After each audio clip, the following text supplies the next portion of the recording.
But that's really me though. That's really how I be feeling on the inside. Like those are my inner thoughts, you know?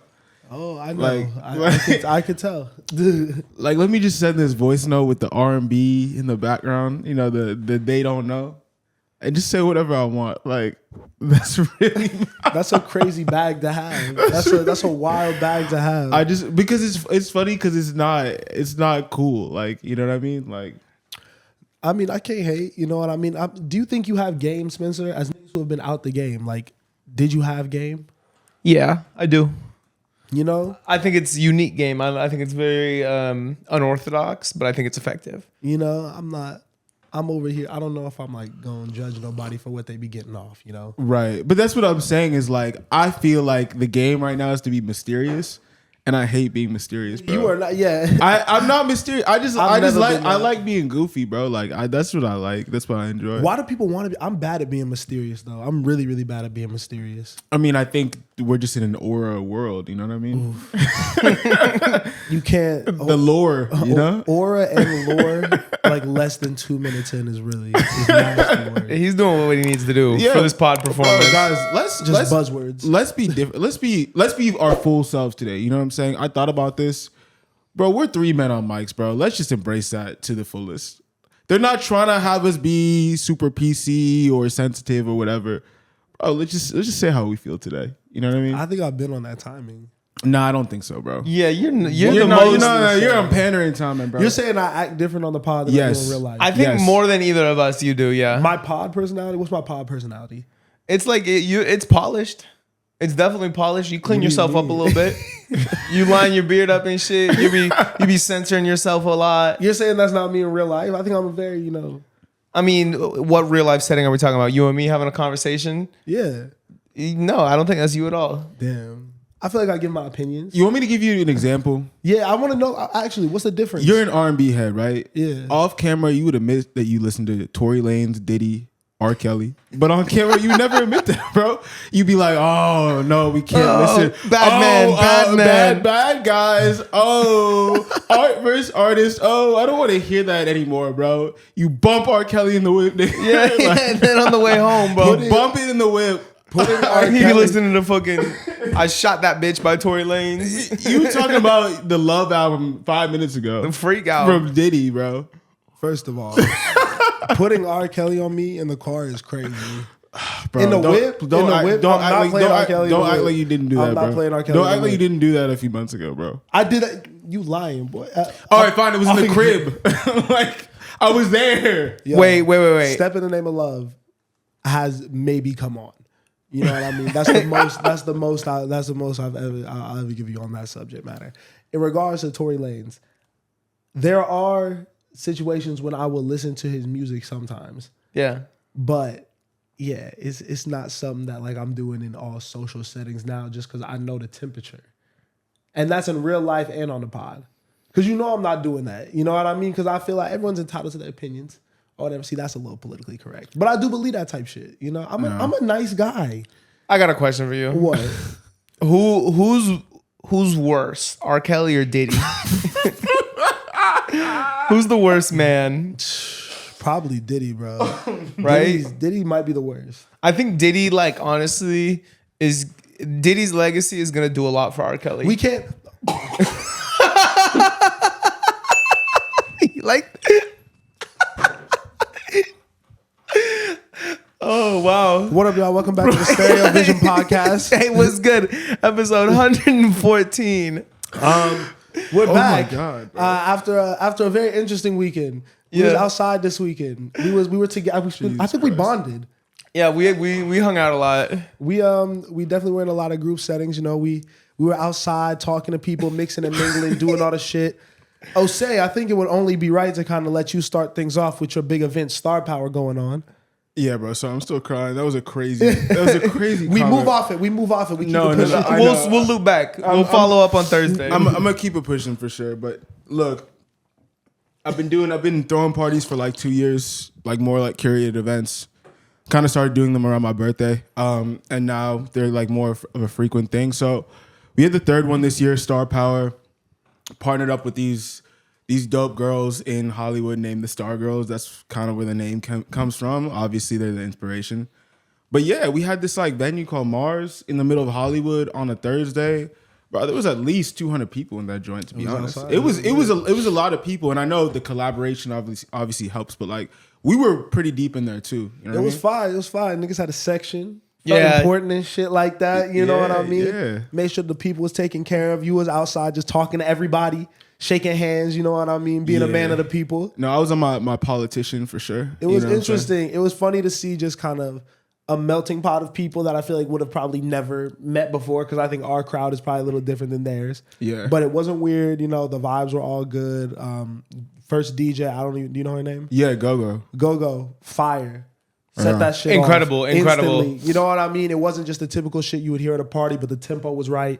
Yeah. I had a great time. Very successful pregame at the house. I was skeptical at first. Yeah, no, but people showed up, showed out. Yeah. Outfits were good. You know what I mean? The second DJ was trash though. The trash DJ. Speaking on it, terrible. No, really, really bad. I mean, it was. I mean, I don't know where he came from, but I know there's a bunch of USC kids in the building, so assuming like they were his crowd. But all right, maybe not terrible, but he just wasn't like my vibe. No, he was terrible. I feel very comfortable saying that.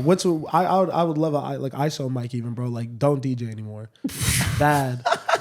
Everyone left. Killed the whole vibe. But O'Shea threw a great event. O'Shea popped out. Stargirls, amazing. DJ, because he came in last minute, right? Yeah, last minute. Yeah, and I can say it because you said be honest, right? Today, yeah. Trash. Yeah. Man, violent crimes at the club. Yeah, no. Was crazy. Yeah. Awful. It was interesting for sure. Great event. Yeah. Great event. I think we got to specify why, because they don't have context, especially if they weren't there. I just feel like, you know, just to put it lightly, like Go-Go killed it. You know what I'm saying? I met her like very last minute. She pulled up. She had an amazing set. And I think it really went with like the type of music we listen to too. And then this other guy just pulled up out of nowhere, just starts playing the craziest uns music like ever. You know what I'm saying? And like literally he comes on at 12. I start seeing people trickling out at 12:30. Yeah. Like there's no like it was late. Like nah, it was early, bro. Early into his set. Yeah. So it killed the vibe. But it was also like wild song selection. Yeah, like wild song really, selection. Really disjointed song selection. Like no catching the vibe of the crowd at all. Yeah, just low tier. Doing whatever talent. you want to do. I don't know. Yeah, that was bad. I had to get that on my chest. I'm glad I could say it on camera. Yeah, for sure. No, that was a good. But overall, the event went super well. Shout out to the Star Girls. They're amazing to work with. And yeah, I think they're moving on from that club. Hopefully that news is out by the time this comes out. But either way, I think they're moving on. I think they're headed to Silver Lake. So fire.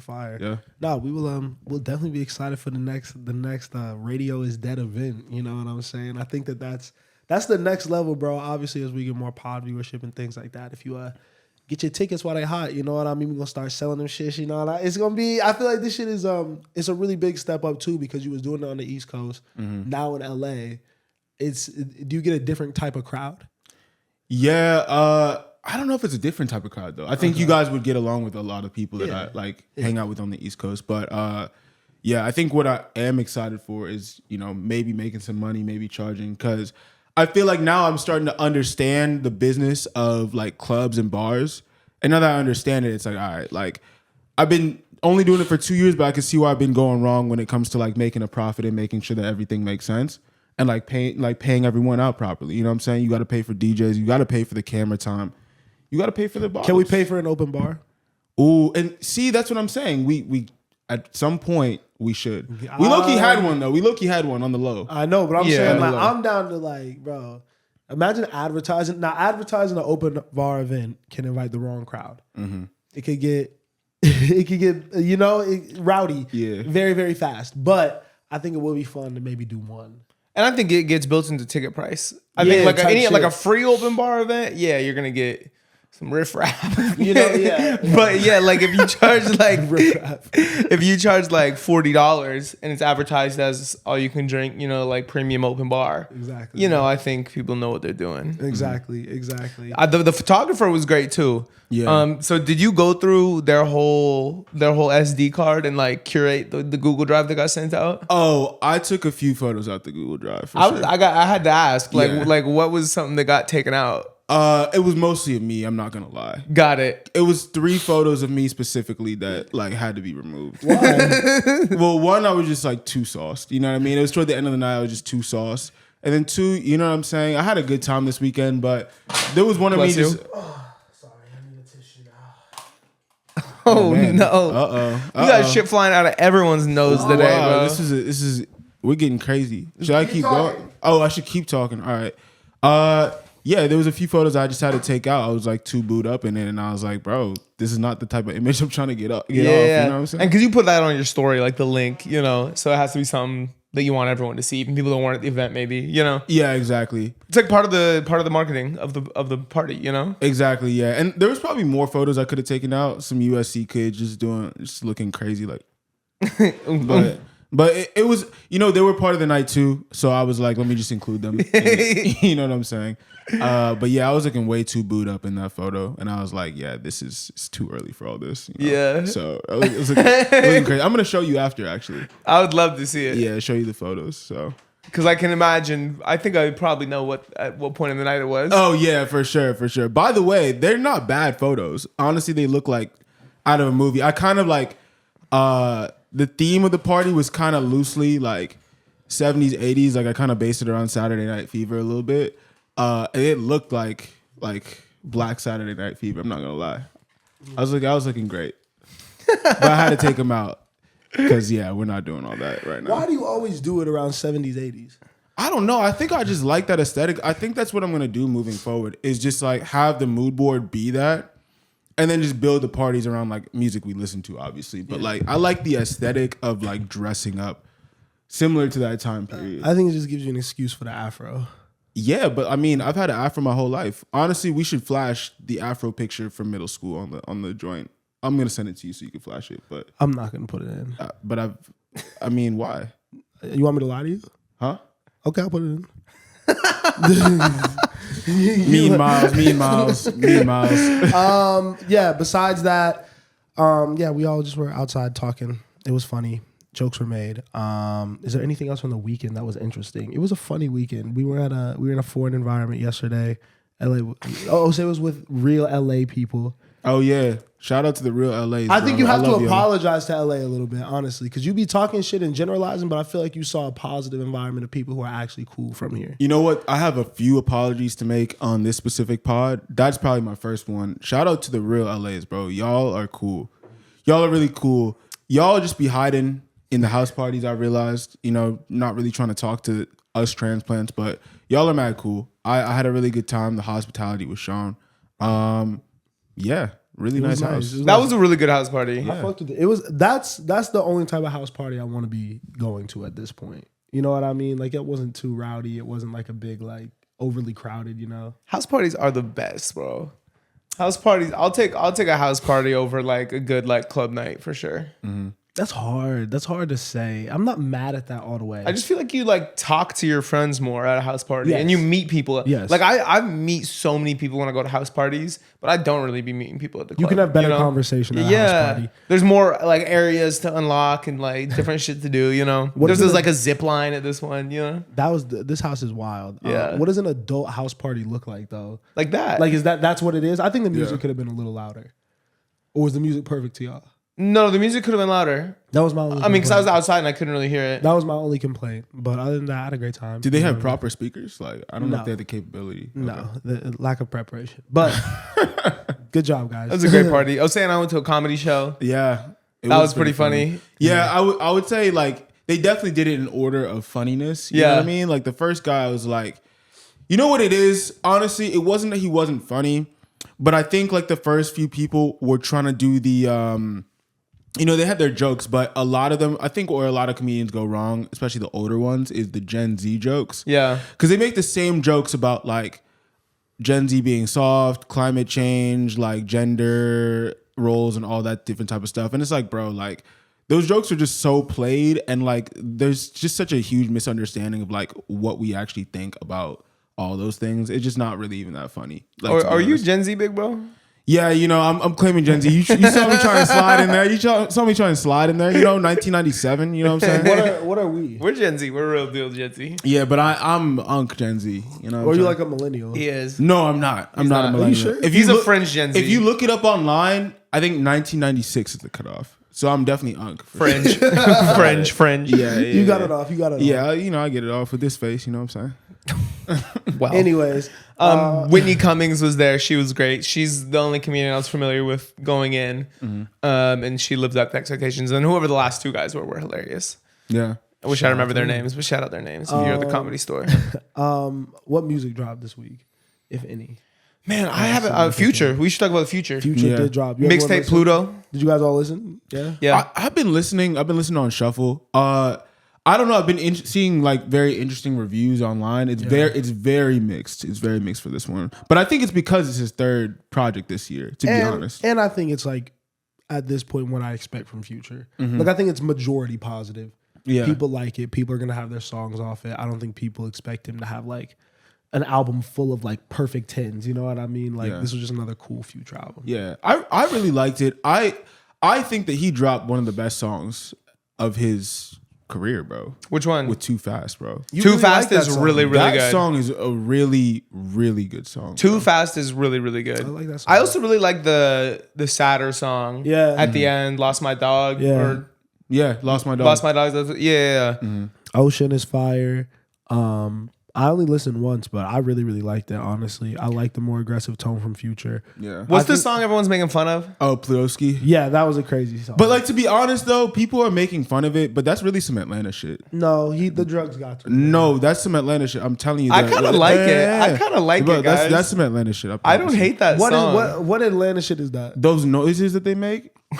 I can't even do it. Like I can't do it properly. I think people who are on drugs make that sound. But if you listen to Thug Talk, if you listen to Gunna, like all of them do. No, like I don't think they.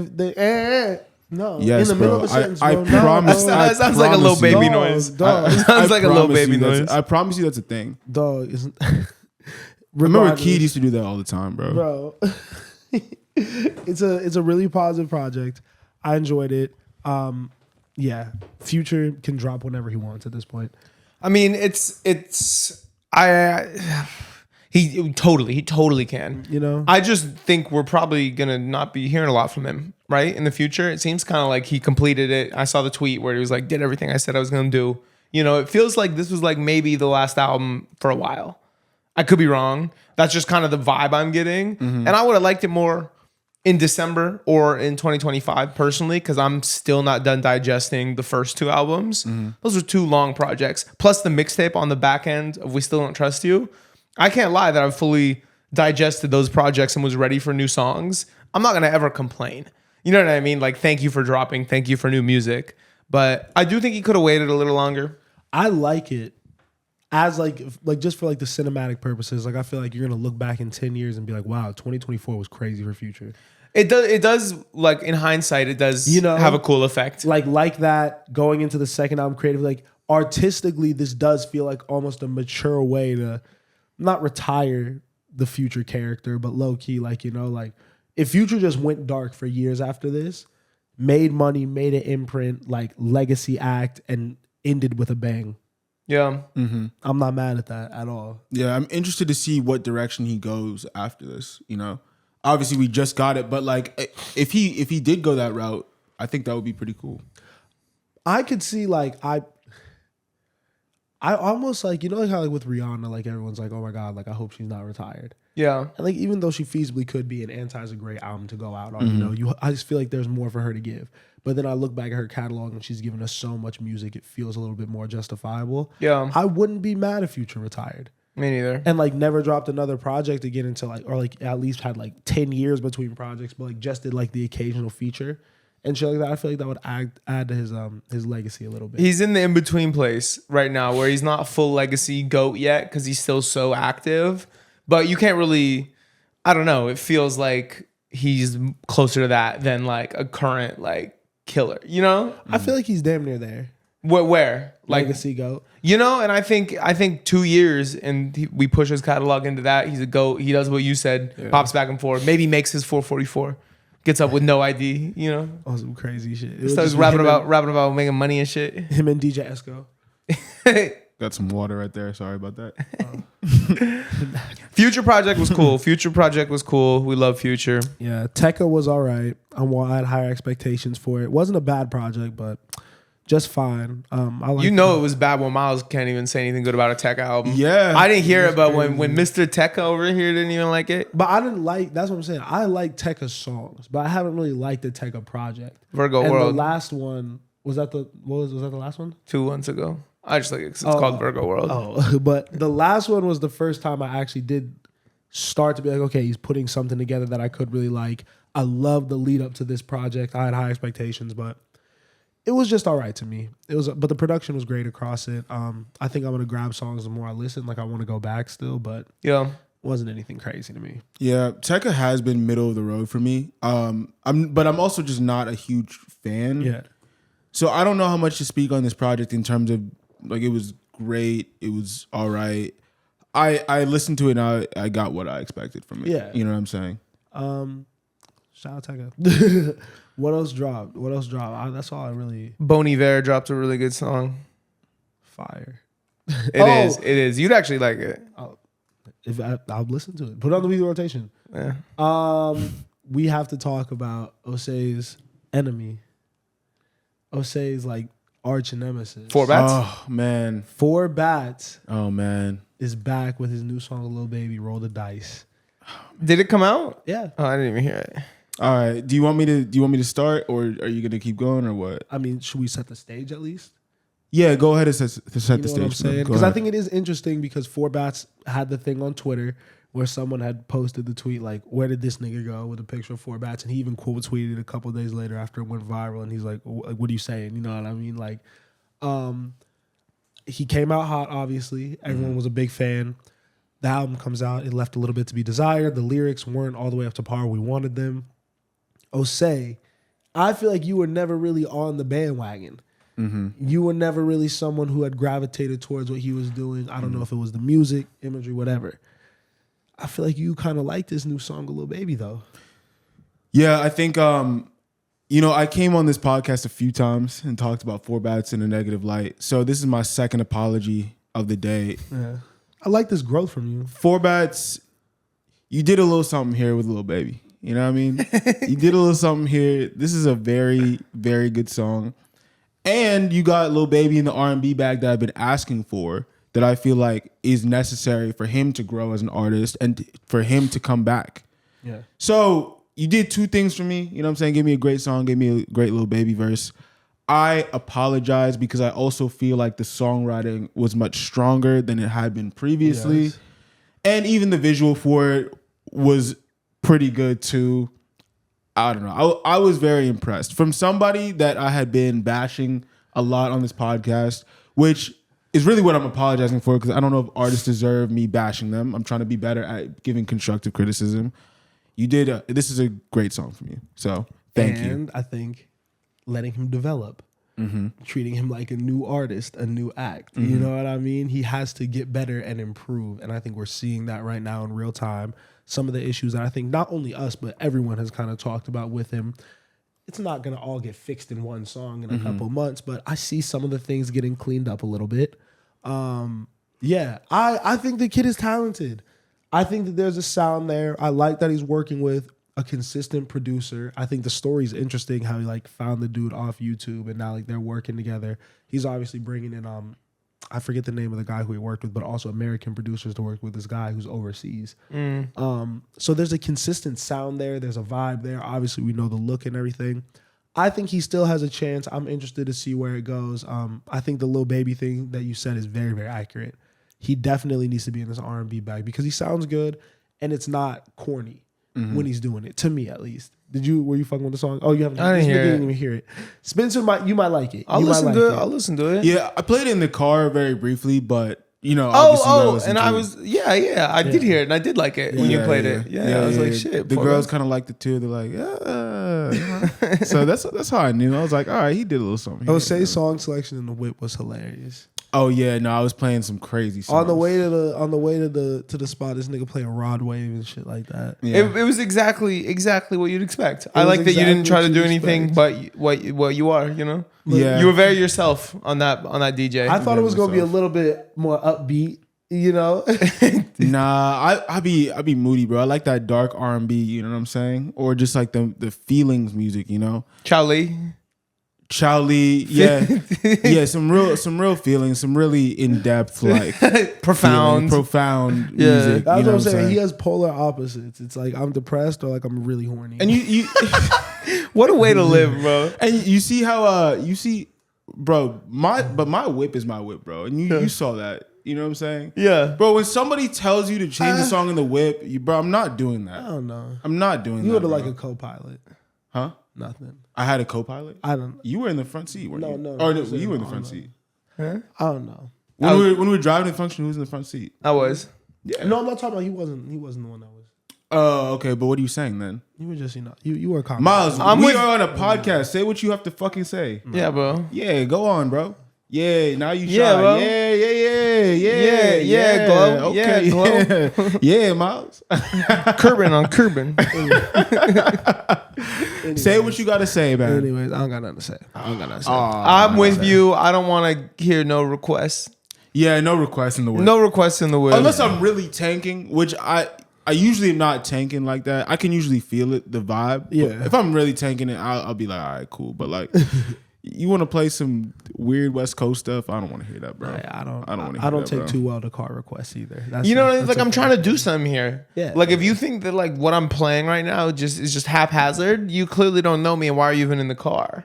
You're not supposed to listen to R. Kelly, bro. That's what I'm saying. No, but that's what I'm saying. And that's what I'm saying. I'm not playing R. Kelly casually in the car.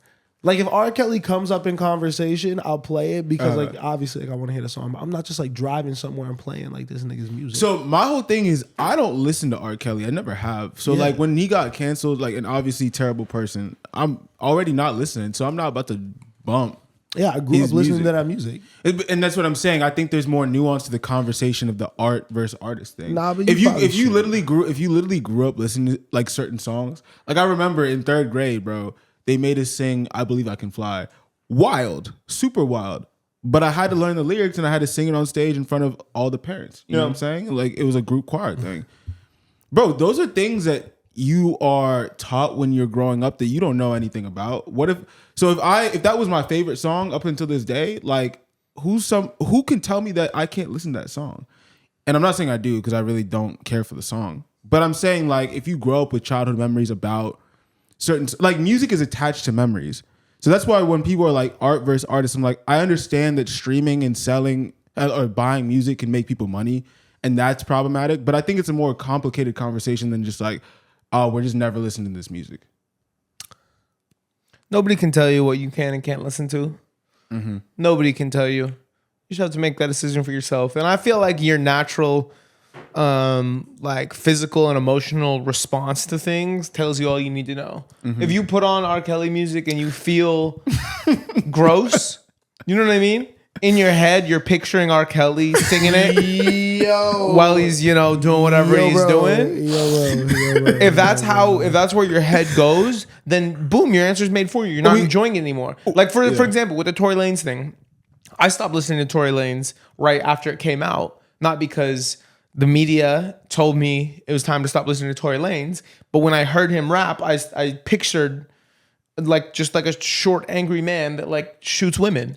And I was like, oh, this shit is not player anymore because the image behind him is different now. Mm-hmm. Now there's been some time, he's behind bars. I don't have that image as vividly anymore. And I'm listening and it sounds good again. So I'm going to play that shit. It is sad because I think with him specifically, right? Like I agree with you. Like I was like, bro, why are people obsessed with this person? Like he's not even cool. Like obviously he's a terrible person. Like why are people on some like, they're just like riding him, bro. Why are we on this?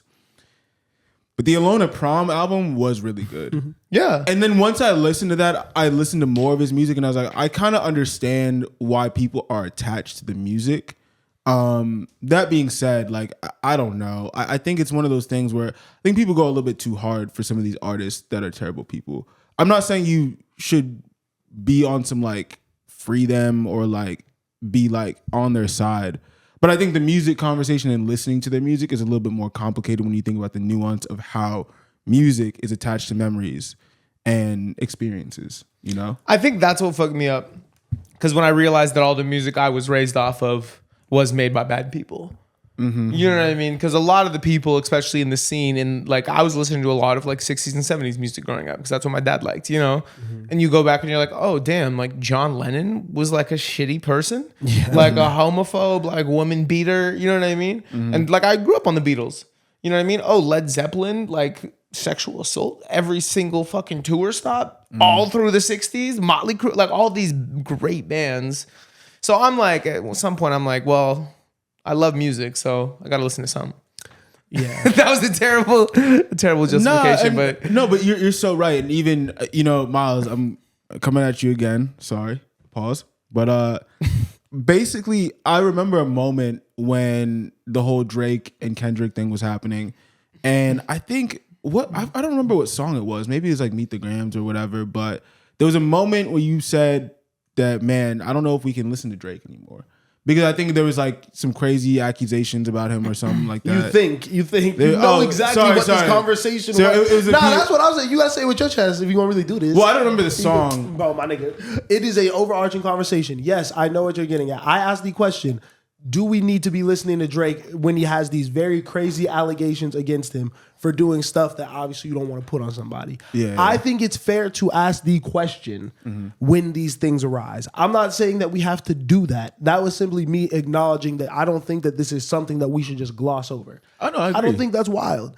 I still play Drake's music. I agree, but I agree. I think it was a sentiment of what you said. I was like, bro, already you're saying we're not going to listen to Drake ever because somebody said something about him? I didn't say that. I said, should we? I asked the question. I'm not making no definite statement. And to the point of just like the whole overarching conversation, I think that it makes sense to do everything that you guys are saying. And I'm doing all that in my private life. But when I'm around people, my natural inclination, I don't want to have those conversations. I don't want to have a back and forth with you because you have an opinion, I have an opinion, and we probably aren't going to see eye to eye on this. So rather, there's a million songs in the world. I'm just not, for these moments while I'm around people who are probably going to say something about it, going to play this music. But personally, yeah, I'm going to play whatever I want. You know what I mean? As long as I feel comfortable doing that shit. You know what I mean? Yeah. I think it's very relevant that we're talking about this with Mr. 1,000 Bottles of Baby Oil. Mr. You know Puff. what I'm saying? Oh God, that nigga is Puff Daddy. I don't know. There's one of two ways we can go about this. I want to give an acknowledgement before we get into it. I think there's a lot of stuff going around. Like niggas are saying, like, "Oh my God, this nigga's getting arrested just for being like too freaky," you know? Yeah. Like that is not why this nigga is about to be in jail for a very, very long time. He did serious crimes, bad person. Like, very serious allegations are being brought against him. So we get that out the way. There's some funny things we have to say. Now, 1,000 bottles of baby oil. Yeah. Have you seen the math online about how much it costs to have 1,000 bottles of baby oil? No. It's like an obscene amount of money that this nigga's spending on baby oil. Like, why did he have that much in one place? I couldn't tell you, bro. Gotta get oiled up. For me, I know you want to hone in, but for me, I was like, bro, why is that the headline? And then that's crazy. And then I realized that the dude said it at the press conference, and I was like, oh, like this is really a thing. Like the freak offs and all that, like that is like the government term for what's going on now. Like these are things that are happening that they're honing in on. Like, yo, bro, why are you supporting this weird dude? You know what I mean? Government documents do say freak offs. That is a real thing right now. And to your point, I do think headlines like that, as funny as they are kind of the whole Diddy thing keeps getting misdirected. Yeah. You know what I mean? Like when it first came out, everyone was like so focused on the fact that he probably has had a lot of gay sex in his life. You know what I mean? That everyone was very locked in on that. Yeah. You know what I mean? And not the fact that he was an abuser and an assaulter, but just the fact that he was gay. Right. It's or like bi. It's like that videotape from a few months ago disappeared, and now we're talking about other things that don't matter. Yeah, you know? Like, oh, he had all this baby oil, which is hilarious. But I do think, like you said, it's important to remember that this man, you know, is like trafficking people. Yeah. I mean, it's just weird to see it's weird to see all the young like superstars that have like had these weird experiences with him, and then they come out and talk about it. Like obviously the most viral one originally was when Usher came out and talked about when he was like 13 and was like with Diddy at his mansion, and like that was the first time like he was kind of having like sexual experiences and seeing things like that, and Diddy was obviously like aware of what was happening to this like young kid. And then like the shit with Justin Bieber now, like the videos of them hanging out are fucking ridiculous. Like I don't, it's scary to think that this dude was really out here like just fucking with people when they really had no idea what was going on, you know? It's scary. It's insane that some of this shit is happening like in our lives. Yeah. Like just the craziest thing. Like I was listening earlier today, Joe on the Joe Budden podcast talk about this situation, and he brought up Aaron Hernandez because that documentary is going around. Yeah. Like the fact that we're like living through some of the craziest like criminal experiences. Like there was really a tight end for the Patriots that was killing people. You know what I mean? We literally lived through this like Diddy freak off. Like these are like insane things. I guess. Yeah. I mean, I think more things. I think stuff like this has honestly been happening. I think that now we just have a means to talk about it more and bring it to light. Yeah. But like all of this evil shit has been going around, you know what I mean? Obviously like, the Aaron Hernandez shit, like CTE and shit like that. You know? Like, we now have knowledge and reason for why people are doing these things. But yeah, we're not gonna write off the murders for CTE. No. Yeah, but like there's like logic behind, like, have you seen that nigga's brain? No. It's like it's bruised, like destroyed, like it was deteriorating. You know what I mean? Yeah. He was not a functioning human being from the time that nigga like was in like college. Yeah. You know? But regardless of him, it's interesting how the Diddy stuff too has affected so many other areas of music and have kind of been brought into those conversations, because obviously we know people have stepped down out of certain positions. And I don't want to put the Diddy stuff on them, you know what I mean? Because I don't think that that's fair at all or true at all. But I just think it's interesting that now people are looking for that now. And like really trying to figure out, okay, like now that we know that you were doing this, how deep did these connections go? Who was being affected by this? What people were being put in position by this? What people does he have dirt on? You know what I mean? Who are on these videotapes that he has? Yeah. Because I think it is serious. I think it's bigger than just music too. I think it's political figures, business people, like a very, very high stature. So I think some weird stuff is going to come of this whole situation. Honestly, I'm interested to see who's going to get caught up with him. There's going to be a lot more because they hit him with a RICO. Yeah, he got a RICO. So Frico. like, he got the FRICO. So I mean, it's not just going to be Diddy. You know, I think a lot of people will get indicted. I don't think the industry stepping down, being removed, everything that's been happening, I don't think that's tied to it, because I think we see just something else going on in the industry. You know what I mean? That might also overall have some loose ties, but at the end of the day, the whole industry is being restructured right now, and I don't think that's has anything to do with Diddy. I think there's a strong misunderstanding of how like the entertainment and music industry works, and I think that's what's driving maybe these conspiracies about like, oh, all these CEOs stepping down maybe it has to do with Diddy. It really doesn't make sense. I mean, if you really study business and you study like the industry and how everything's moving, like there's a huge restructuring going on. So it's like, even though there might be loose ties, I really doubt that any of these people like care enough to like step down. You know what I'm saying? So yeah, I don't. Maybe you don't feel the same way. No, I do. I don't think that the stuff going on within music is all the way connected to Diddy. I just think that there are people in positions, both in, like I said, music and in other industries, that are probably connected to him and have benefited from his relationships and might have been aware of some of the bad stuff that he was doing and let it slide.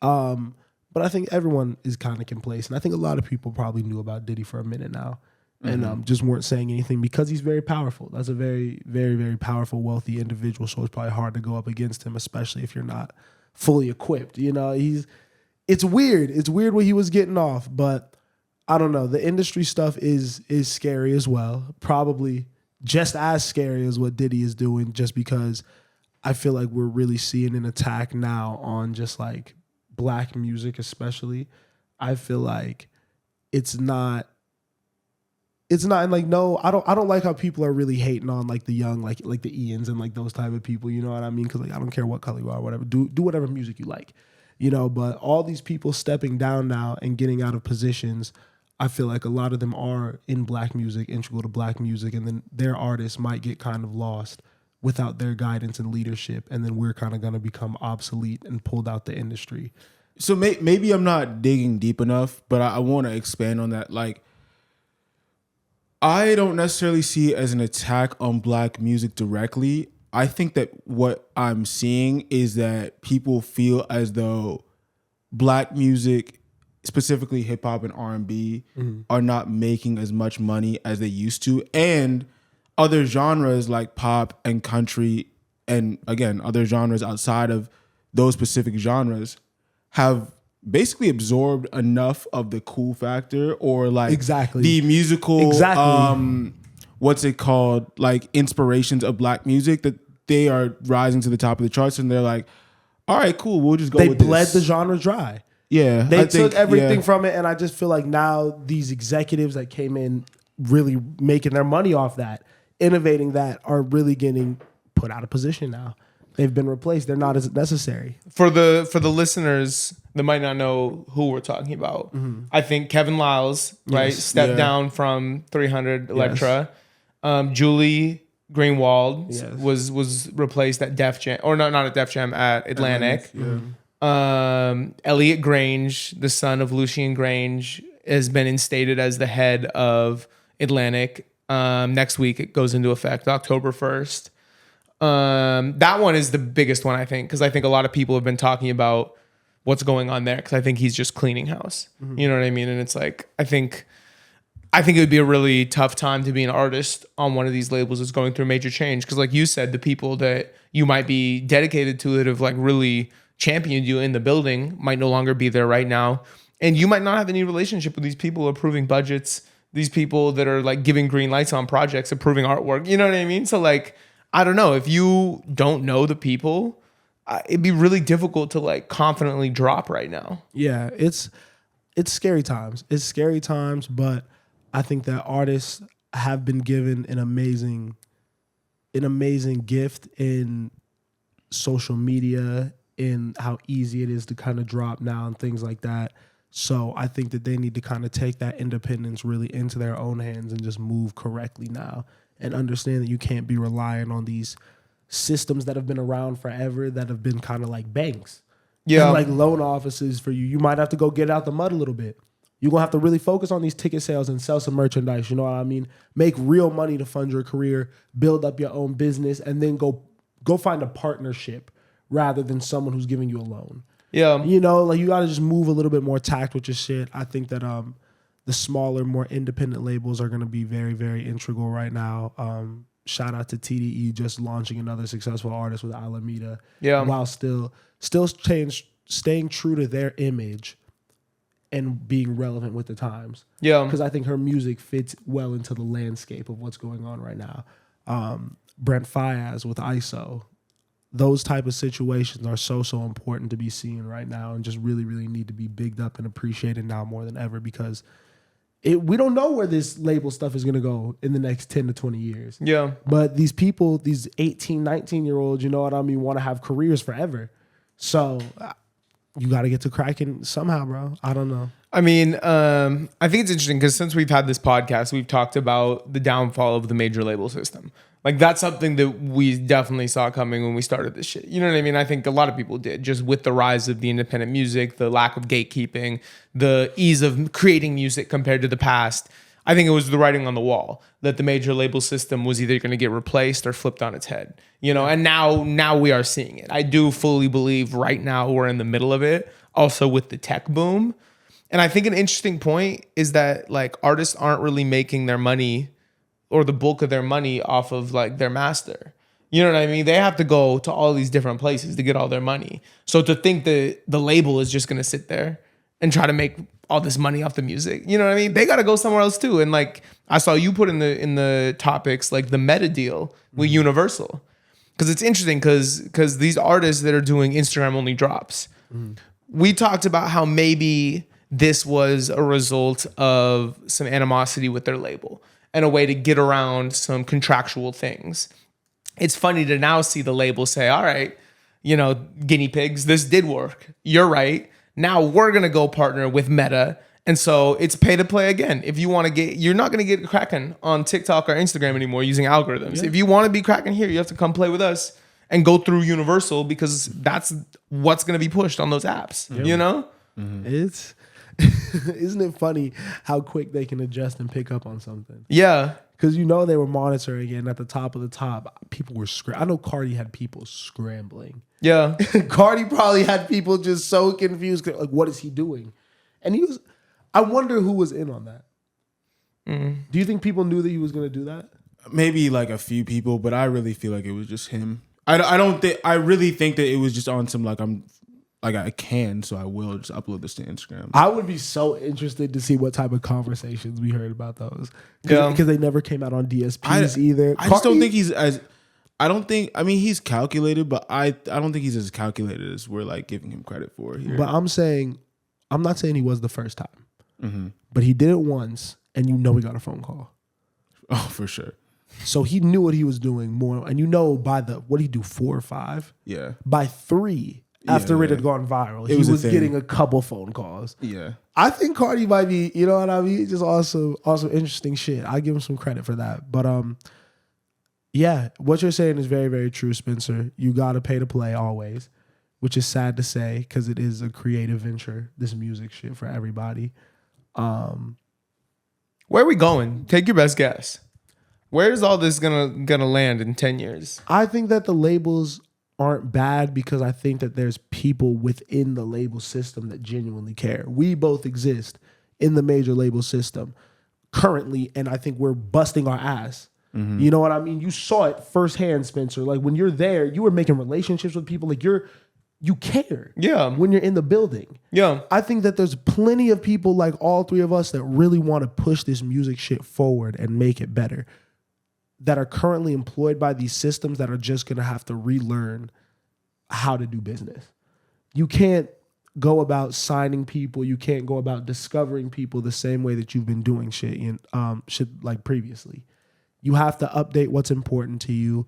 You have to understand what's moving culture and be like, how can I get my artist to be a part of this without forcing it? You know what I mean? You have to have an understanding of what's going on. And make it still advantageous for an artist to sign. Yeah. Because at a certain point, these other companies are going to figure out ways to make a more appealing offer. Yeah. I think that's the key, is making it advantageous, because right now it's not. Like right now, I don't think there's not enough money to go around. You know what I mean? I think it's advantageous for some people. Artists, yes, but I'm talking about everyone, like the employees that are getting laid off in masses as well. Yeah. Like the business itself is not running as it was. You know what I mean? It's there are problems that need to be fixed, and I think that to fix that, something either needs to be changed about consumption or distribution. Like if we want to continue to support a whole team at a label and pay everyone to work these records and have this big business, then we need more money out of the product itself, which I think means going back to more D2C lanes. We've talked about it. We saw Travis do it. We've seen what happens with merch bundles. I mean, bro, we've been talking about live too. Yeah. Touring too. That matters. But that's not the label. Like that's not gonna. They got to figure out how to. I'm saying you have to figure out if you're a label person right now, you have to see what's making money and figure out how can I integrate myself in that now. That's what I mean. It's like either consumption, like how we consume the song, or the label needs to partner with different people, with tech companies, because that's where the money is, or with touring companies, you know? My thing is, and why I am hopeful for all of this is, to me, it's a simple conversation. You go to, this is high level shit, you know what I mean? I'm not on the level that is having these conversations, above me. But you go to whoever else is of your same status at a touring company, at Meta, whatever, and say, hey, let's work together. I know I have something here that can help you. Mm-hmm. You have something that can help me. Let's collaborate. If those conversations are constantly happening amongst the higher ups to where it's not competition, it's collaboration, I do have faith for the industry if there's also people on the label side who care about the music. And I think there are, hopefully, but there is hope. I think there's hope too. Yeah. I mean, I think I don't really know how to answer your question, Spencer. I think erring on the side of like technology and always being close to that is important. I think what I see on my side is I feel like it's more advantageous than ever to like be part of a management company just because like they're just lighter on their feet. You know what I mean? And I've seen these management companies grow and build almost like label-like systems. Like a lot of management companies, obviously you have like a day-to-day business manager, an accountant, whatever. But then you also are starting to have people that do marketing and people that do digital and like maybe even people that err on the press side. Like I think what a label used to do really well, and it just took way more time and you had time and you could afford to do this, was the artist development process of having all these different departments and working artists for years and turning them into superstars. Now, because you don't have as much time to do that or people feel like they have to make money quicker, being lighter on your feet and having these different avenues and being close to the artists and being able to give them the most attention possible is really the way to be successful. Because I feel like the problem with labels is that the resources obviously are being gutted. So there's going to be less time for each individual artist, especially if you have like 100 artists signed to a label. But if you have a management company with 10 artists and you have a staff of like 15, 20 people, you have a way better chance at developing those artists and giving everybody the chance they deserve and the attention they deserve. I guess, but I don't even think it's like, I think we just have to make better music. Like I don't really see a problem with any of the other departments, to be honest.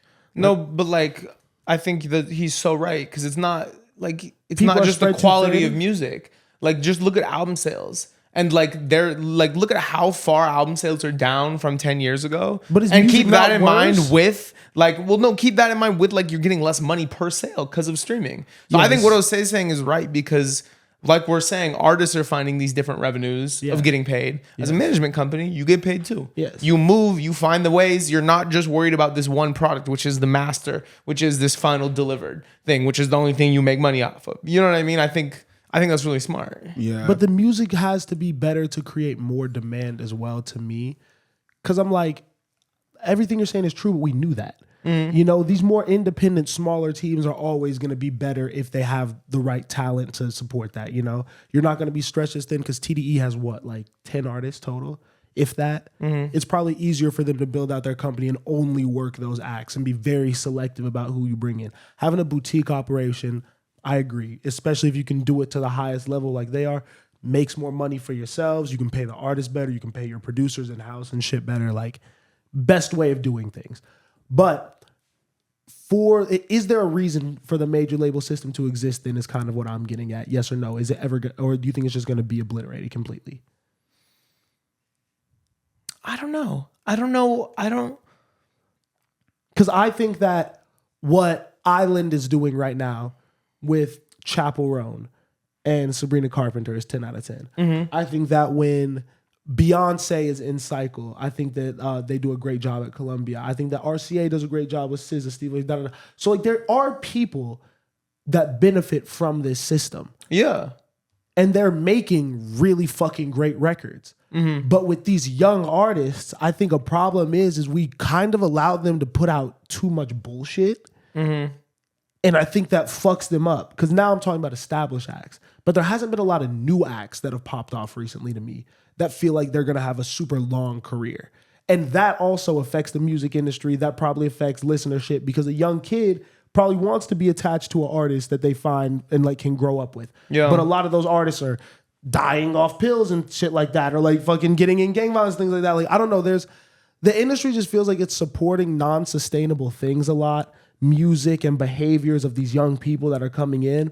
And I think we really need to look at ourselves and be like, we have to develop these like humans more. Yeah. And like just teach them better and like make better people. You know, like TDE feels very family oriented.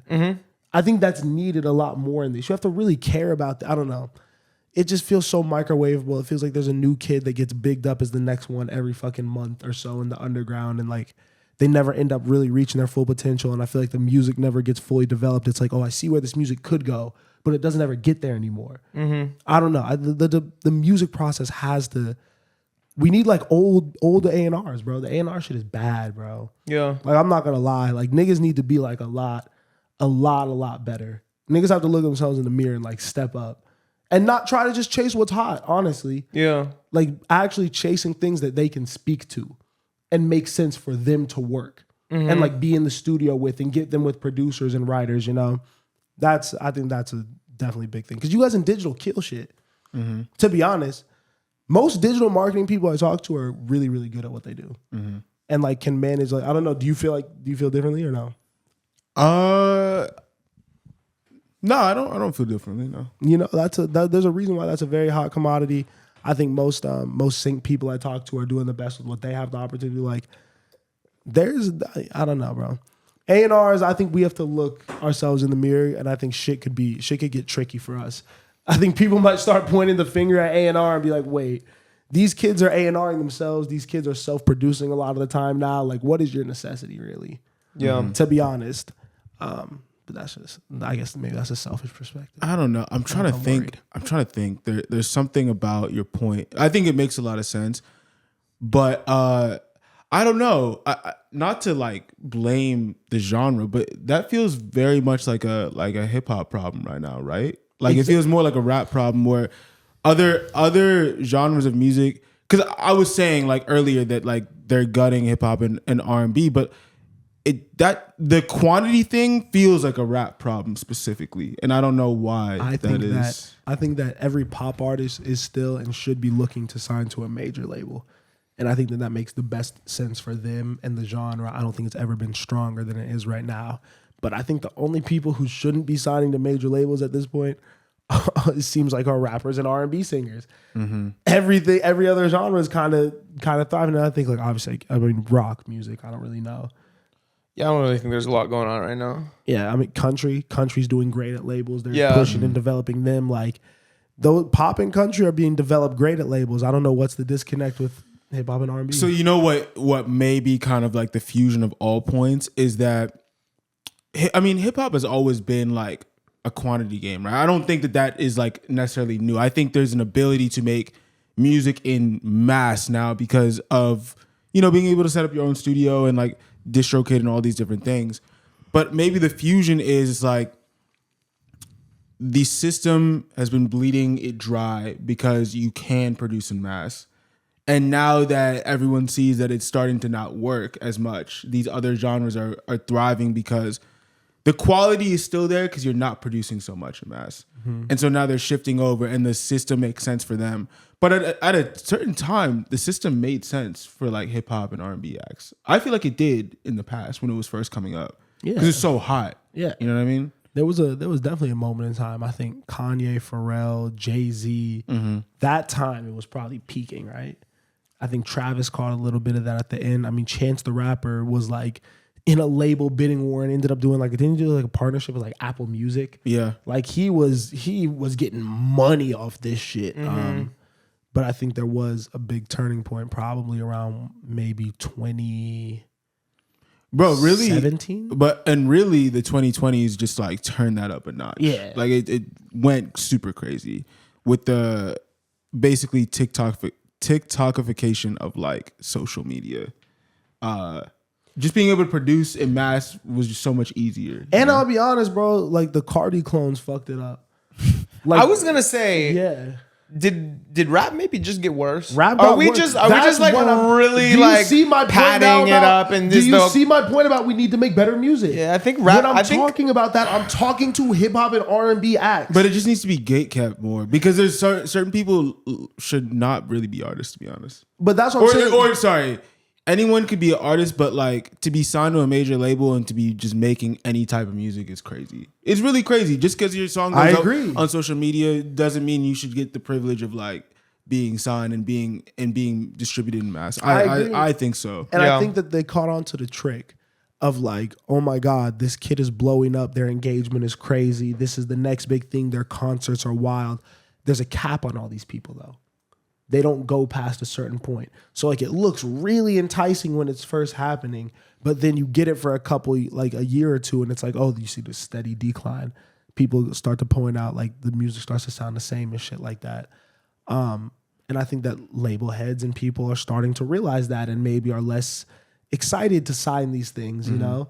And I think as people who love the genre, if we can be around it, if we have the opportunity to impact it, we have to really push and big up the shit that we believe is sustainable and not shit that's fueled by a fucking 16-year-old that we know has a lean addiction and letting him continue to do that and being in the studio while he's doing it every day. Yeah. That's fucking weird to me. Jose always smiles when you bring up a lean addiction. Bro, because it's like, what are we doing? What are we, bro? No, you're right. You're No, right. You're very right. Is that funny? Like, No, I think the delivery and the example is funny, but I think ultimately, like, fueling anybody with a drug problem is just like super morally wrong.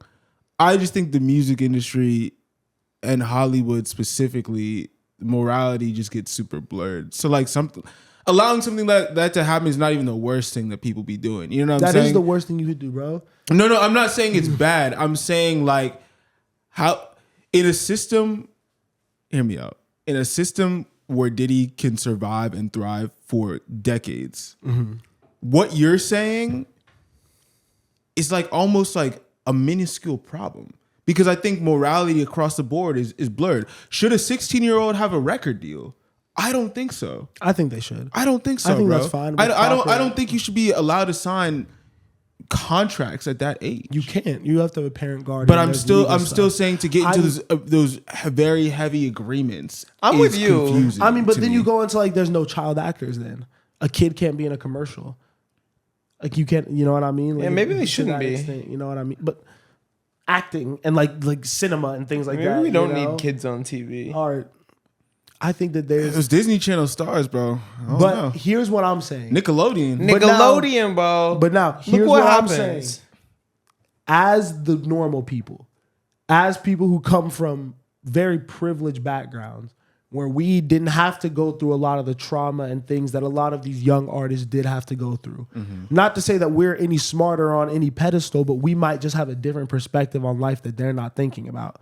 When we get the opportunity to interact and be with these people, I think that one, it's important to obviously gain their trust and like talk to them like a real person, you know, not a commodity.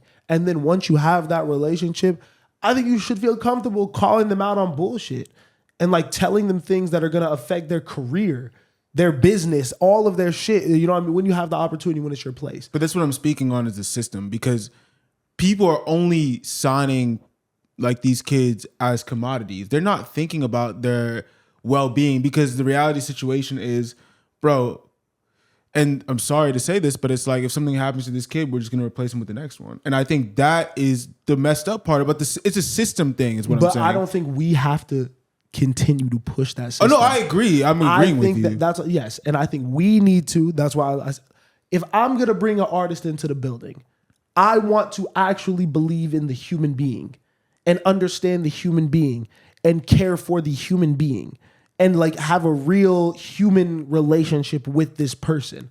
I don't just want to bring someone in and just like, oh, like submit, you know what I mean? Like not really be a part of the process of like understanding why they're even making the music that they're making and things like that. We don't need to just bring in people because they're doing something for fucking 2 weeks and are generating crazy buzz, you know? Because you don't know where that's going to go in 2 years. And I think that that's what's creating in our genre of hip hop, these 2-minute stars and devaluing the genre. It's like, it's damn near like the running back position in football and shit like that. You know? Like people just don't really, will just use it up, you know, for like the first couple years while they're hot, and then you never hear from these people. Fucking 35 touches a game. You're crazy. Yeah. Shout out Bijan Robinson. Bless you. Oh, thank you, man. That was, I guess, that was enough of an industry rant, man. Niggas don't Super give a fuck. music-y music. Let's talk about women. What? Yeah. When did you guys know you were in love, man? That's a hilarious. Or you Day not, one. Are you not there yet? Day one. Day one. Not there yet. I'm feeling that way too. Yeah? Yeah. You got You're the pink corny, you got the bro. pink aura, bro. This nigga is corny. What's pink aura? Are you you're in still love, lover bro. boy. You in love. You're a fake lover boy, though. No, I think I feel like I'm like very expressive, and I feel like I feel emotion strongly. You know. Well, you didn't like that? Well, I mean, you've seen it like like before she even came into town, day of on your Instagram story, what the fuck did you post? It was the guy that was being like, man, I don't even got time to flirt with you. Like, I'm gonna tell you I love you by the end of the weekend. That was like the guy? Oh, the girl? The girl. Oh, the girl. Yeah, the TikTok. I mean, to be honest, I really was feeling what that girl was saying. I'm not gonna lie. And I had also just been in New York, so like the accent, I was like, I'm liking what I'm hearing. You know what I'm saying? Well, you don't like it, Miles? Miles, speak your truth, brother. Speak your truth. Call me out. Call me out. I just think you're funny, bro. I think you're a young bull in these streets. You know what I mean? Just, young bull in these streets. Just figuring it out. Yeah, I think I am figuring it out. I honestly, up until this point in my life, man, again, I think I tell you guys this, but let me just say it on camera. I feel like for whatever reason, since 2020, things have been going like super well career-wise for me. But I feel like the rest of my life has been super imbalanced. You know what I'm saying? When it comes to just like both physical and mental health, relationship stuff. I feel like I'm good like family-wise. But like even like friends wise, I'm like trying to work on it. I don't know. So whenever something good comes in my life, I'm like, I get very attached. You know what I'm saying? So what you guys? I need you guys to express yourself, bro. This is a podcast. Oh God! You see these cameras here, and here. I feel you. I think I kind of responded a similar way. Maz got to watch me respond. And I think it probably was in the same vein. So I feel what you're saying, and I'm happy for you. Bro, I feel like we're similar though. Yeah, I feel like we're his similar. was genuine. Why do you feel like I'm an ingenuine person? I don't think you're ingenuine. I think you know. I think you're smart. I I think you know what to say. Okay. You know. I don't think I always know what to say. I mean, sometimes yes, but expand on that. You scheme, you be scheming. One thing I have learned about myself is that I'm definitely like a politician. You know what I mean? I know how to say. I do know. You like to control the situation. Are you talking about like relationships or just like everybody? I mean, I'm specifically just talking about what I've seen from you with relationships. I don't know. You know what it is, bro? You know what? I don't know. You know what it is specifically, man? I think when I meet somebody that is like my bag, I just know what to say because I'm like, bro, this is my bag. You know what I'm saying? Anybody outside of that, I don't know how to talk to them. I'm not gonna lie to you, bro. I know. I think it's fun to see you have a conversation like a curveball, like something that you haven't expected. It's like, oh, this is different energy. Yeah, it's so. I mean, sometimes it's fun, but sometimes it's so draining. From a third party perspective, it's very fun to see. It'd be so draining sometimes. I'm like, you got to think a little more. Yeah, I don't like having to think. Like when you're just trying to have a little chat, like it's so annoying. You know what I'm saying? You should do. I think that the main thing in that is you have to do what feels comfortable to you. Exactly. What's natural for you. Exactly. Exactly. I like to see you happy. Go where you're wanted, bro. That's my lesson of the day. Go where you're wanted. Go where you're wanted. So you went on a little gym day, didn't you? Honestly, like I wanted to go to the gym and she wanted to go to the gym. Yeah. Well, I knew that she would want to go to the gym, so I'd be like, "Yo, like let's go to the gym. Let's do something that's not running ourselves into the ground this weekend." You got that new membership too. I mean, brand spanking new membership. It was brand new. Nice number. It's pretty nice. And I very wanted timely. Not no LA Fitness neither. I wanted somebody else to see it. Like I was like, bro, is this a valid gym? And she was like, honestly, it's a little small and it's a little old. And I'm like, yeah, but I feel like I'm in Creed here. You know what I'm saying? Like I'm like really training for something. A little small, a little old. That is crazy. My bad. Big pause. My bad. Big pause on set. No, but because I had real questions. I had real questions about a gym date. What did you like? Do you guys do the same routine?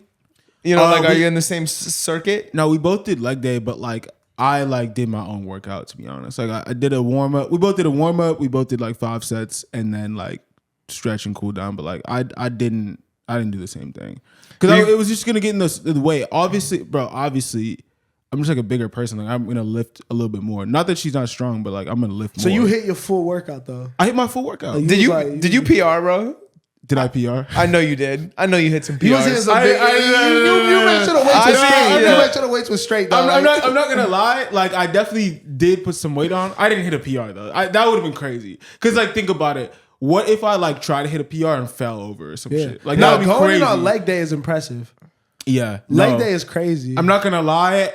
Halfway through, I was like, I don't know if I should have done this, but now I have to finish. Yeah. I So- would have had to do like that's like a chest day for sure. Something else, bro. Yeah. What legs is crazy. Yeah, it was a crazy experience. Like you said, calculated.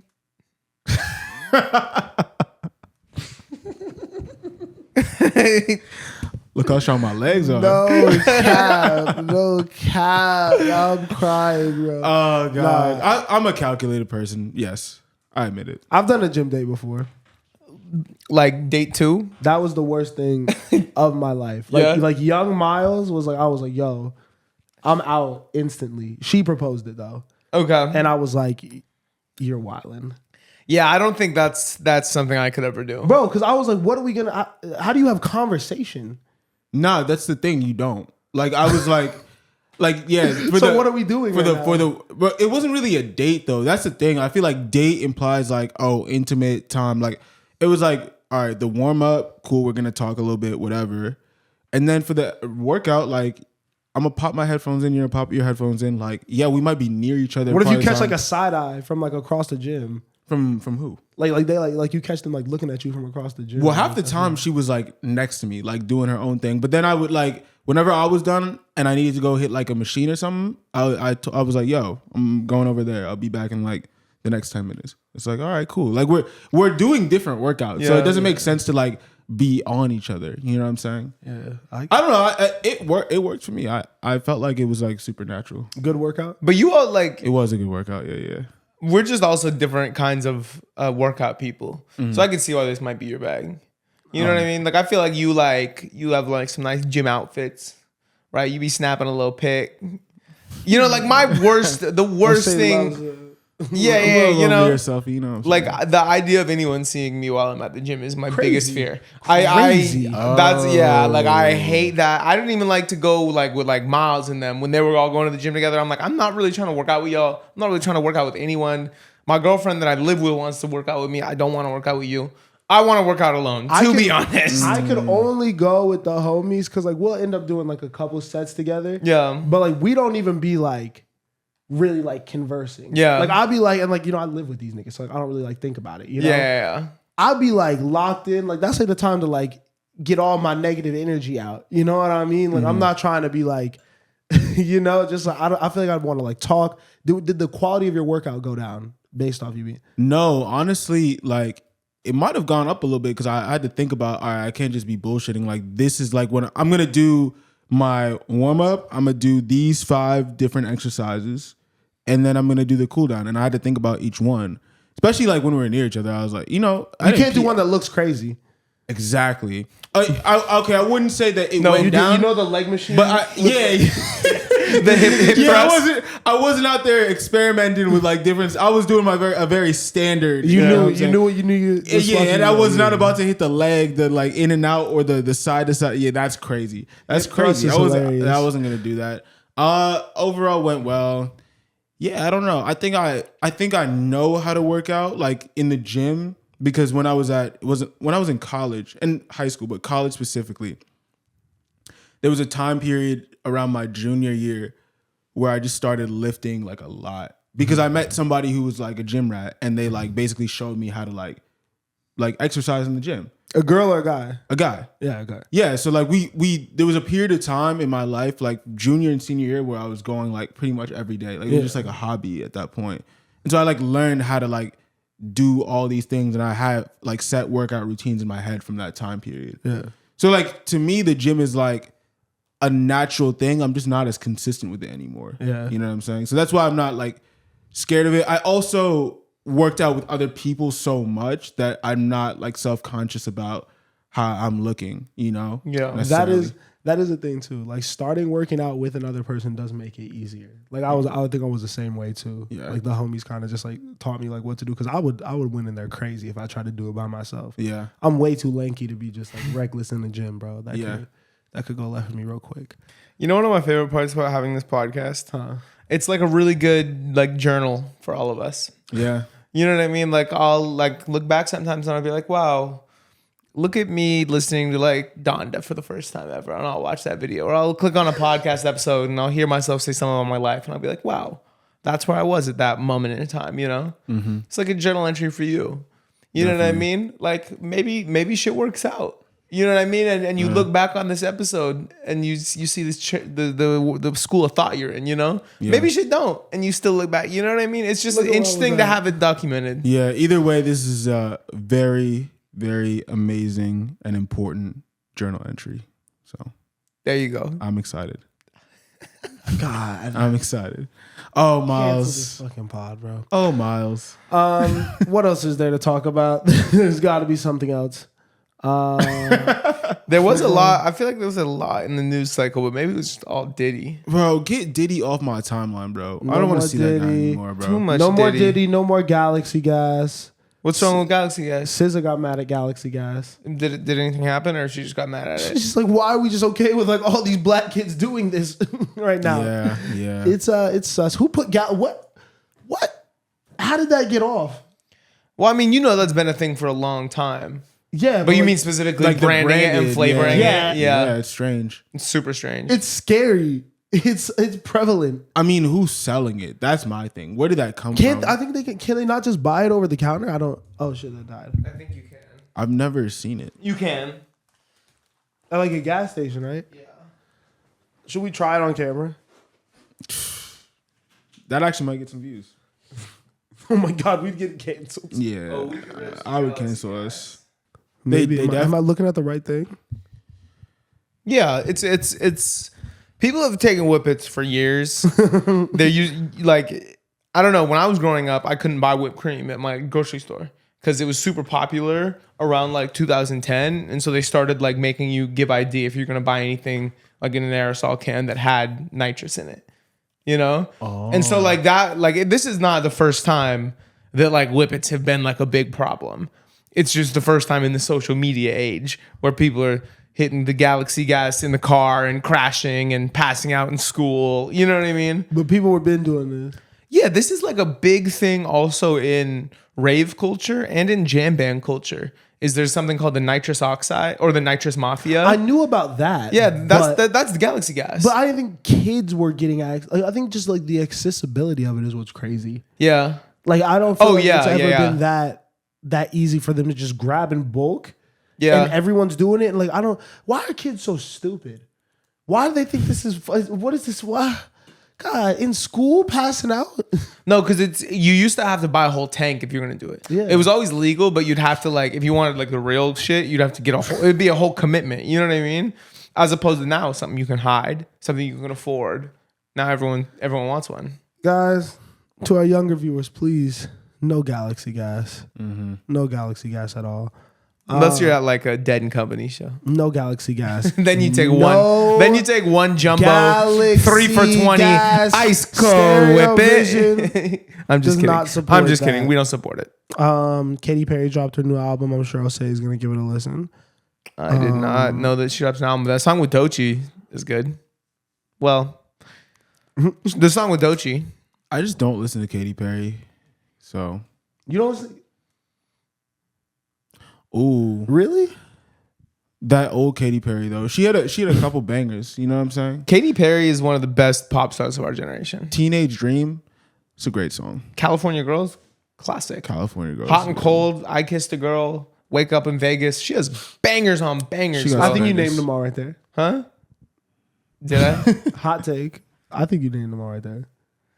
No. Roar. You're gonna hear me roar. We're under 10 I don't still. love that song. But that one's not even that good. But like E.T.. the whole ET. E.T. Wow. with Kanye. Wow. I think she Or is got it the 12. remix? It's a remix, I think. I think she's got Dark Horse with Juicy J. Look, we could keep going, bro. And Dark Horse is incredible. Low key, she got the bangers. No, I think she got 12 to 15. But these are like massive #1 songs. Who's bigger, her or Pink? Her easily. Not mad. Yeah, Not mad. I'm just agreed. throwing names out. Easily. Agreed. I'm just You throwing can names keep going, out. keep I'm just going. throwing names out there. Miley. Katie. Better or bigger? Bigger. I feel like Miley might be bigger. Miley's Miley's way bigger. She's a more bigger famous, artist. but if we're talking about music, I guarantee Katy Perry's moved more records. But I guarantee Miley it. has had way more longevity, so I feel like she may beat her out. Longevity. Kate, I don't think so. Miley just had a #1. Sia. Katy Perry's had so many number one. Katy Perry's way bigger than But Sia. like I'm saying now. I'm saying the longevity game counts because I feel like with Miley, right? What was that song where she sampled Bruno Mars' Flowers? Yeah. Like I'm saying, like to have a song in 2023 that's popping like that, where obviously, I don't know, maybe I don't listen to Katy Perry, but I don't think she's had a number one smash hit in years. I don't think she's dropped. She's been doing a show, like a Broadway show. And I think this is like a comeback album. So we'll see if something from here connects. But I think like Katy is like I think the only real comparable pop star is Lady Gaga. No, of our Gaga's generation, way bigger than Katy Perry. I feel like. They're on the same level. Because I feel like I don't hear about Katy Perry albums. Really? There are. We should look at the chart data after this episode. We have to. Because I promise you, Katie's like up there with like Bruno and The Weeknd and a couple other people. Shout out Katy Perry. You got bangers. I'm not hating. This is just like I'm trying to understand your position on this, but ain't wrong. Chart wise, I think I'm right. Bruno. I think Bruno's like the one, but I think Katie's on that tier. I think Katie's without a doubt a top 10 pop star since the year 2000. All right. Well, now you're changing the conversation, but yeah, top 10 pop star in the last 25 years. No, I agree with that. Okay, probably top 10. Probably top 5. Probably top 10. Top 10 feels right. That would have been a good. Because there's the autos. There's like Taylor. That was my hot take, guys. What? Katy Perry. Whatever we just said. Is there anything else we need to talk about? There's something I want to bring up. No. I don't really have like a transition for this, but I need to make my third and final apology of the pod today. One of my friends watched our circadian rhythm reaction along with the other songs that dropped from 100 Gigs Part 2. And he was talking about me specifically. I don't know if you guys had this issue. And I know Spencer Miles, you're going to be like, oh, this is super obvious. But I do feel like when it comes to reaction time, I specifically need to work on just reacting to the music rather than adding so much of my own context to it. Because I think especially on YouTube, people are reacting to how you are reacting to the reaction. They don't want to hear all the commentary and you judging the song based off of how you feel about the artist prior. And I think that's just something that I'm going to continue to work on because there's clearly a reaction culture, and there's definitely people that tune in just for that. And I felt like even though I ignore negative comments, there were so many that I think my friend pointed out. It's like, bro, you're not even listening to the song. You're not even commenting on like the actual song. And even though it's not his best drop, you kind of seem super biased in it. So I want to just put that out there. You know what I'm saying? I'm trying to do better every day. OVO Goon showed up at this nigga's door yesterday. Huh? The OVO Goon showed up at his door. Miles, every time I try and make a serious point, bro, you just try and make a little joke, bro. You're serious about apologizing to the niggas that were hating on you on YouTube? Yeah, bro. Fuck them niggas. I love y'all, man. I love stupid ass niggas. I love y'all, and I really want you to.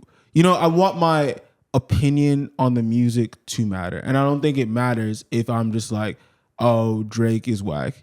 That's kind of what I was on. That I agree with. Shout out everyone who supports. I'm not talking about y'all. But like, if you like saying some hater shit on YouTube, like, fuck you. They don't deserve an apology. Oh, I guess it was really just apologizing to myself. I don't know. Like, I'm trying to do better. And that's what you should always apologize to. You appreciate first. That. Appreciate always. that. Always. That. Okay. No more apologies? No, that was the final one. Everything? I thought I was going to get one. I thought I was the final one. He could never make them personally to us because he should apologize to me for the 4-bad thing. What? Huh?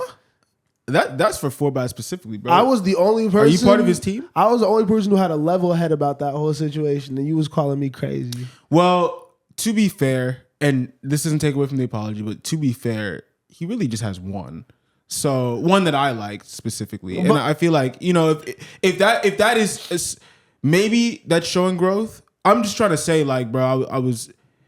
See how when I come into the door, I'm walking it back. I guess I was trying to say is that he got one from me that I felt like was a well-written song and enjoyable to listen to. It doesn't necessarily mean he's gonna get another one. I think there's different things about 4-bad that still need to be worked on. I don't like the ski mask. He's just an up-and-coming artist, and we have to give him time to develop. Do you like the ski mask? I don't care. You like the YN aesthetic? What if he's just a YN? See that, and see that's where I draw. See, bro, wait, what are you talking about, bro? Why can't he be a YN? So now you're okay with the term YN? Now you want that to be pushed in our culture? No, you said it. Hey man, You called it the YN aesthetic. I am just saying that I don't feel like that's really him. And the day that he takes That's always what he diverts to. I think the day that he takes the ski mask off will be an amazing day for the culture, bro. He's taken it off before. The day he takes the shiesty off.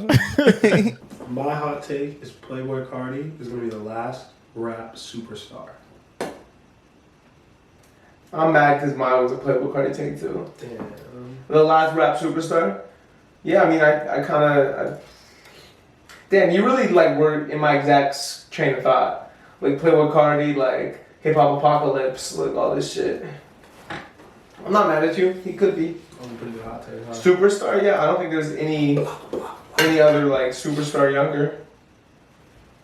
He kind of ruined shit, too. Like you were talking about, you know, he's the reason for the decline, man. All the young niggas want, all the YNs want to be like Cardi. But they can't, they're just not as good. This just feels like a very similar take to something I said. Damn, Miles was trying to go viral, bro. No. This was an attempt to go viral. It was not. And I'm really mad that you're denying that you just tried to go viral right now. On God in heaven. On God in This heaven. man is engagement farming, bro. How? You're That like, wasn't even, I didn't even deliver it well. you're like, all right, nothing to think about. Playboy Cardi take, rap superstar, Yeah. viral.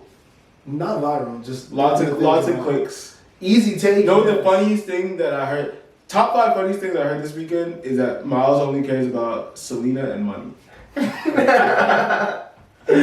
Top five takes about Miles. Who's that girl that said that? That was really funny. Is that a terrible thing? Yes. I care about other things too. Yes, that's a terrible thing. You know, honestly, at the end of the day, like when you're trying to raise a family and like do well in life, those are probably the only 2 things. I care about my friends, my family. Alright, that's good. But I do think the way it was simplified was like hilarious. Because, I keep it simple. I keep it simple. Talk about jokes this week. There were some jokes this weekend, bro. I know you were the funniest person this week. You think so? Yeah. Do I get the top spot? Yes. Uh, Easily. That's an honor. That's a real honor, for real.